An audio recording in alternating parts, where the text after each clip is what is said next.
नमस्कार, clean news UP में आपका स्वागत है और वक्त हो चला है दिन भर की सभी ताज़ा खबरों का। केजीएमयू में जरूरतमंद को मिल सकती है मुफ्त एमआरआई की सुविधा, कुलपति ने शासन से मांगी नई मशीन। किंग जॉर्ज चिकित्सा विश्वविद्यालय अपने यहां आने वाले सभी गरीब मरीजों व आर्थिक रूप से कमजोर रोगियों को मुफ्त एमआरआई सेवा देना चाहता है, ताकि कमजोर आर्थिक वर्ग वाले मरीजों पर पड़ने वाले चिकित्सा के बोझ को और भी हल्का किया जा सके। केजीएमयू के कुलपति लेफ्टिनेंट जनरल विपिन पुरी ने इसके लिए शासन व राज्यपाल से नई एमआरआई मशीन मांगी है। इसके बाद मरीजों की मुश्किलें काफ़ी आसान हो जाएंगी। अभी यहां विभिन्न रोगों से संबंधित डॉक्टरों के परामर्श पर अलग अलग तरह की एमआरआई कराने का शुल्क 2,500 से 4,500 रुपए तक है। जब तक संस्थान व अन्य माध्यमों से उनको राहत दिलाने का प्रयास होता है, तब तक एमआरआई होने में विलंब होने से इलाज भी बाधित रहता है। मगर अब ऐसा नहीं होगा। केजीएमयू ऐसे आर्थिक रूप से अक्षम सभी जरूरतमंद को मुफ्त एमआरआई सेवा उपलब्ध कराएगा। यूपी में कृषि विषय के स्नातक व डिप्लोमा धारियों को मिलेगा रोजगार। कृषि विज्ञान विषय से स्नातक या डिप्लोमाधारी बेरोजगारों की टेंशन दूर करने का कार्य एग्री जंक्शन करेगा। सरकार ने इस वर्ष इसका जिलेवार टारगेट बढ़ाने के साथ ही अनुदान में भी बढ़ोतरी करने का निर्णय लिया है। गुणवत्ता युक्त बीज, उर्वरक, कीटनाशक और आधुनिक कृषि यंत्रों के लिए किसानों को काफ़ी भटकना पड़ता है। एक दुकान पर बीज मिलता है तो कीटनाशक के लिए उसे दूसरी दुकान के चक्कर लगाने पड़ते हैं। कृषि यंत्रों के लिए उसे काफ़ी दूर जाना पड़ता है। उनकी समस्याओं को दूर करने के लिए कृषि विभाग ने स्वावलंबन योजना के तहत एग्री जंक्शन के नाम से ब्लॉकों में दुकान खोलने और 18 से 40 वर्ष तक कृषि या रसायन विज्ञान के बेरोजगारों को स्वरोजगार देने का निर्णय लिया है। भादों में सता रही क्वारसी धूप, 36 डिग्री सेल्सियस के करीब पहुंचा तापमान। उत्तर प्रदेश में लोगों को भादों की बारिश का इंतजार है, लेकिन धूप उन्हें क्वार का आभास करा रही है। लोगों को ना दिन में राहत मिल रही है और ना ही रात को धूप के साथ नमी की जुगलबंदी लोगों के लिए दोहरी मुसीबत का कारण बना हुआ है।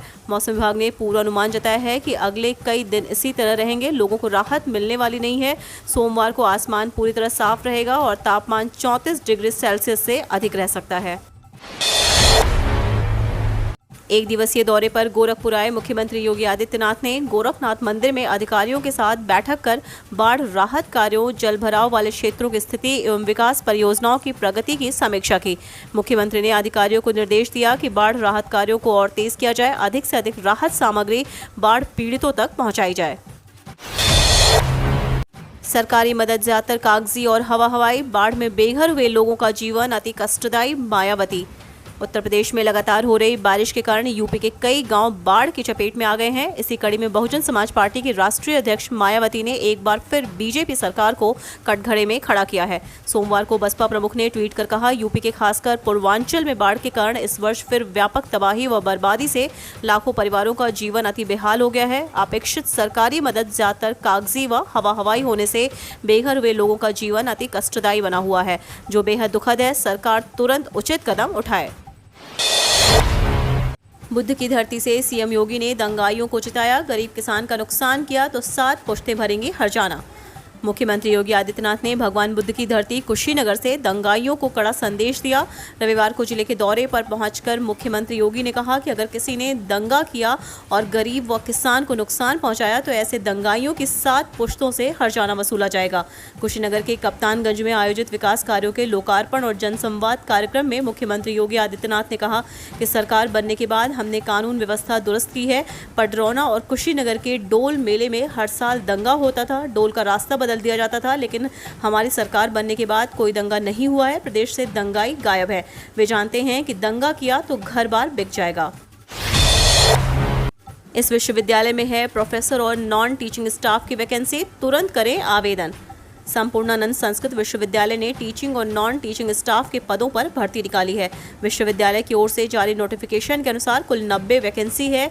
इसमें विभिन्न विषयों के लिए professor, associate professor, assistant professor और हेड लाइब्रेरियन, असिस्टेंट लाइब्रेरियन और डायरेक्टर के पद शामिल हैं। संपूर्णानंद संस्कृत विश्वविद्यालय की ओर से निकाली गई भर्ती के लिए आवेदन पत्र विश्वविद्यालय की आधिकारिक वेबसाइट ssvv.ac.in पर जाकर डाउनलोड कर सकते हैं। इसके बाद आवेदन ऑफलाइन करना है। आवेदन की अंतिम तिथि 15 सितंबर है। योगी सरकार इन छात्रों को अक्टूबर से देगी टैबलेट, जाने क्या है प्रक्रिया। यूपी सरकार छात्रों के बीच टैबलेट का वितरण अक्टूबर से शुरू करेगी। प्रदेश भाजपा ने ट्वीट कर इस जानकारी को साझा किया है, जिसमें लिखा है कि 18 से 25 आयु के सभी विद्यार्थियों के लिए अक्टूबर में टैबलेट वितरण की प्रक्रिया शुरू की जाएगी। प्रदेश सरकार ने राज्य के 1 करोड़ नौजवानों को टैबलेट स्मार्टफोन दिए जाने की घोषणा की थी, जिसके तहत स्नातक, परास्नातक, तकनीकी और डिप्लोमाधारी नौजवानों को इस योजना से जोड़ते हुए टैबलेट या स्मार्टफोन दिया जाना है। इस योजना के लिए प्रदेश सरकार ने बजट में 3000 करोड़ के कोष का गठन किया है। जल्द से इस योजना प्रक्रिया शुरू होगी। 2017 के पहले नहीं मिलता था राशन, अब गरीबों का राशन हजम करने वाले जाते हैं जेल, सीएम योगी। यूपी के कुशीनगर जिले में मुख्यमंत्री योगी आदित्यनाथ ने नाम लिए बगैर कांग्रेस और समाजवादी पार्टी पर हमला बोला है। यहां परियोजनाओं का शिलान्यास करते हुए सीएम योगी ने नाम लिए बगैर कांग्रेस को आतंकवाद की जननी और समाजवादी पार्टी को बिच्छू करार दिया। इसके साथ ही योगी ने सपा के साथ बसपा को घेरा। कहा कि इनकी सरकारों ने बिजली की आपूर्ति सुनिश्चित न करते लोगों को अंधेरे में रखा। सीएम योगी ने कहा कि भगवान बुद्ध की नगरी कुशीनगर से जल्द ही अंतर्राष्ट्रीय उड़ान शुरू हो जाएगी। लखनऊ, कानपुर, वाराणसी सहित यूपी के इन 13 शहरों में अब कटेंगे केवल ई चालान।